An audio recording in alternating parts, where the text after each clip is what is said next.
Good morning, everyone. Happy Friday. We're going to read the book that I read yesterday that wouldn't load, and we're going to hope that today that it loads.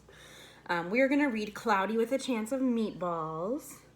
Since they are calling for rain, it seemed fitting. The author of this book is Judi Barrett, and her husband, Ron Barrett, drew the pictures.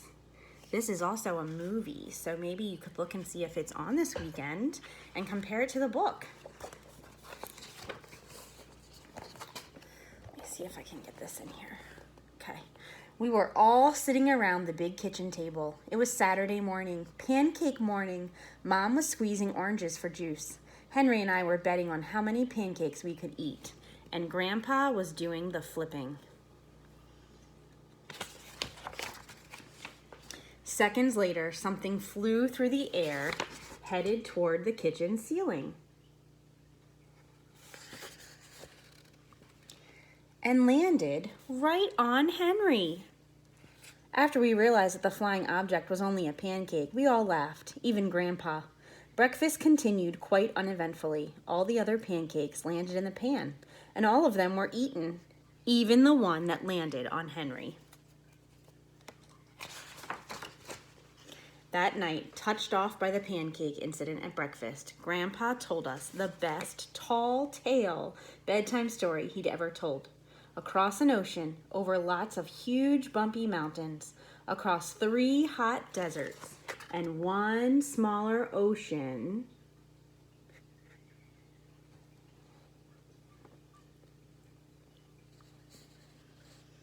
there lay the tiny town of Chew and Swallow.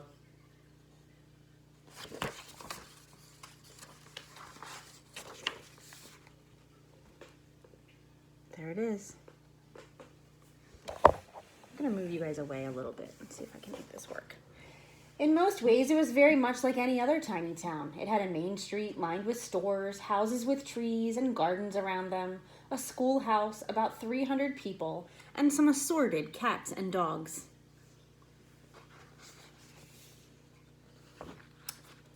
But there were no food stores in the town of Chew and Swallow. They didn't need any. The sky supplied all the food they could possibly want. The only thing that was really different about Chew and Swallow was its weather. It came 3 times a day, at breakfast, lunch, and dinner. Everything that everyone ate came from the sky.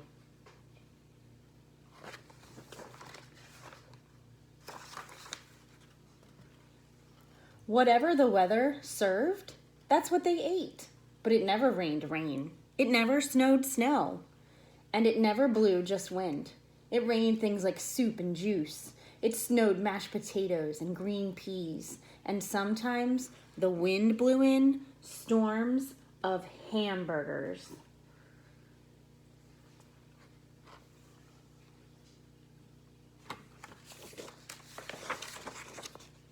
The people could watch the weather report on television in the morning, and they would hear a prediction for the next day's food.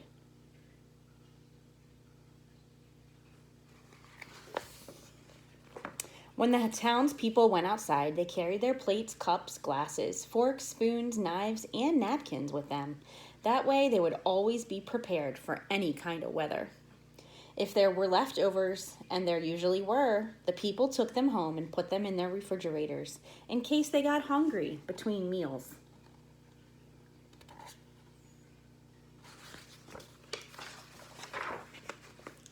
The menu varied. By the time they woke up in the morning, breakfast was coming down.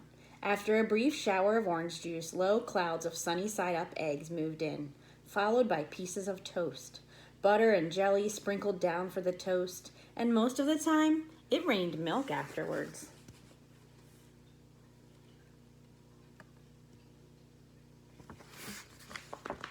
For lunch one day, frankfurters already in their rolls blew in from the northeast at about 5 miles an hour. There were mustard clouds nearby. Then the wind shifted to the east and brought in baked beans. A drizzle of soda finished off the meal.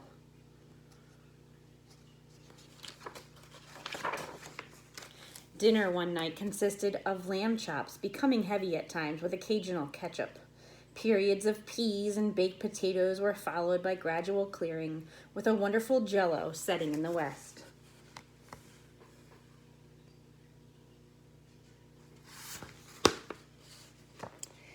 The sanitation department of Chew and Swallow had a rather unusual job for a sanitation department. It had to remove the food that fell on the houses and sidewalks and lawns. The workers cleaned things up after every meal and fed all the dogs and cats. Then they emptied some of it into the surrounding oceans for the fish and turtles and whales to eat. The rest of the food was put back into the earth so the soil would be richer for the people's flower gardens.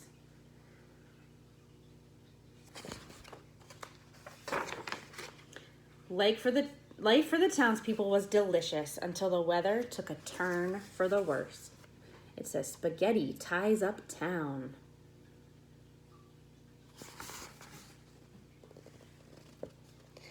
One day there was nothing but gorgonzola beans all day long.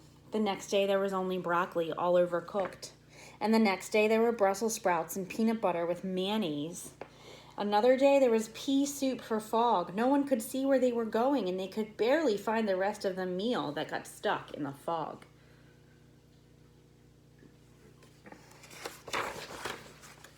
The food was getting larger and larger, and so were the portions. The people were getting frightened.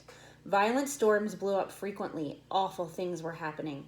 One Tuesday there was a hurricane of bread and rolls all day long and into the night.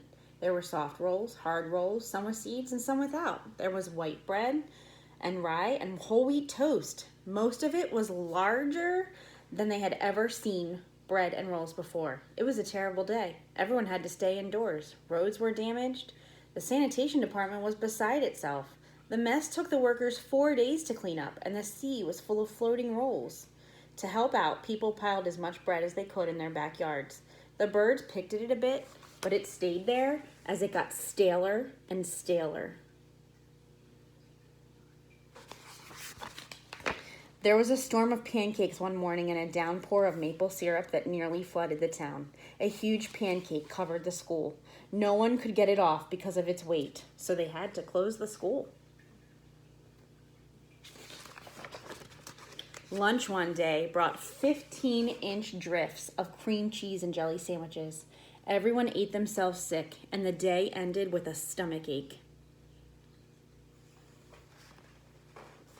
There was an awful salt and pepper wind accompanied by an even worse tomato tornado. People were sneezing themselves silly and running to avoid the tomatoes. The town was a mess. There were seeds and pulp everywhere.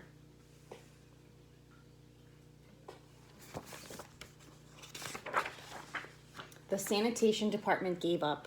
The job was too big. Everyone feared for their lives. They couldn't go outside most of the time. Many houses had been badly damaged by giant meatballs. Stores were boarded up, and there was no more school for the children. So a decision was made to abandon the town of Chew and Swallow. It was a matter of survival.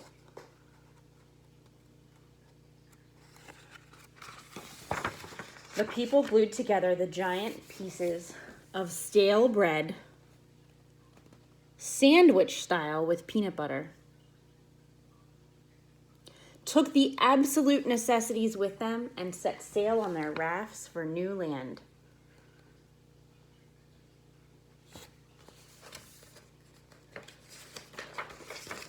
After being afloat for a week, they finally reached a small coastal town, which welcomed them. The bread had held up surprisingly well enough for them to build temporary houses for themselves out of it.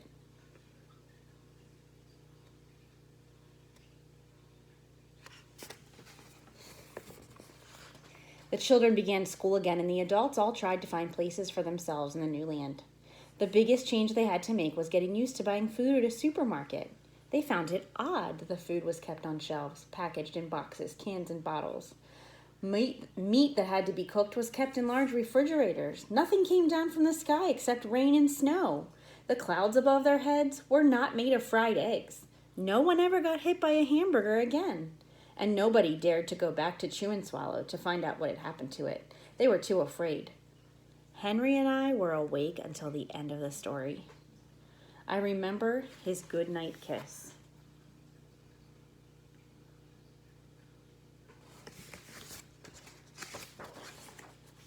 The next morning, we woke up to see snow falling outside our window. We ran downstairs for breakfast and ate it a little faster than usual so we could go sledding with Grandpa. It's funny, but even as we were sliding down the hill, we thought we saw a giant pat of butter at the top, and we could almost smell mashed potatoes.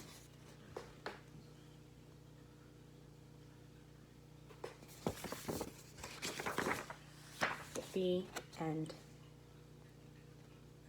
So think about that. If food dropped like rain from the sky, would you love it? Or would you not? It could be messy, real messy. And what if you didn't like what came down? You'd be awfully hungry that day. So glad to see you this morning. Please keep working hard. I hope that you enjoyed this story. It was a long one. It'll give you a nice big break. I will talk to you soon.